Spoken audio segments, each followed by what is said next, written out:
International book of वर्ल्डमध्ये hat trick केलेली भारतातील पहिली digital media press media live.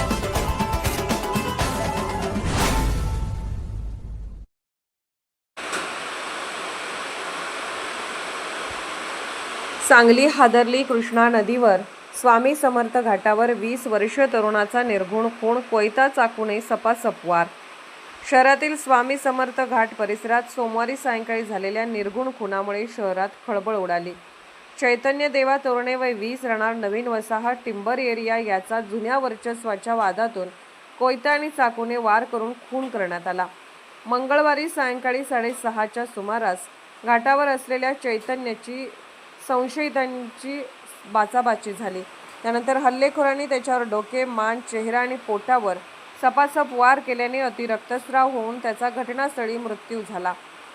ही घटना अनेक लोकांच्या समोर घडली. भीतीचे वातावरण निर्माण झाले होते. घटनेची माहिती मिळताच पोलीस निरीक्षक अरुण सुगावकर यांच्यासह वरिष्ठ पोलीस अधिकाऱ्यांनी घटनास्थळी धाव घेत तपास सुरू केला.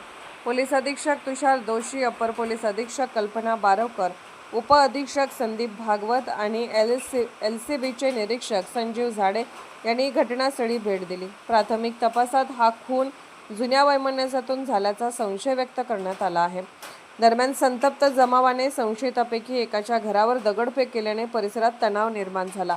परिस्थिती नियंत्रणात ठेवण्यासाठी मोठा पोलीस बंदोबस्त तैनात करण्यात आला आहे. काही संशयितांची नावे निष्पन्न झाली असून त्यांच्या अटकेसाठी शहर पोलीस, विश्रामबाग पोलीस आणि एलसीबीची स्वतंत्र पथके रवाना करण्यात आली आहेत. या हत्येचा 2023 मधील विनोद इंगळे खून प्रकरणाशी संबंध आहे का? मृत चैतन्य तोरणे हा विनोद इंगळे याच्या परिचयातील असल्याची माहिती समोर आली असल्याने याचाही पोलिसांकडून तपास सुरू आहे.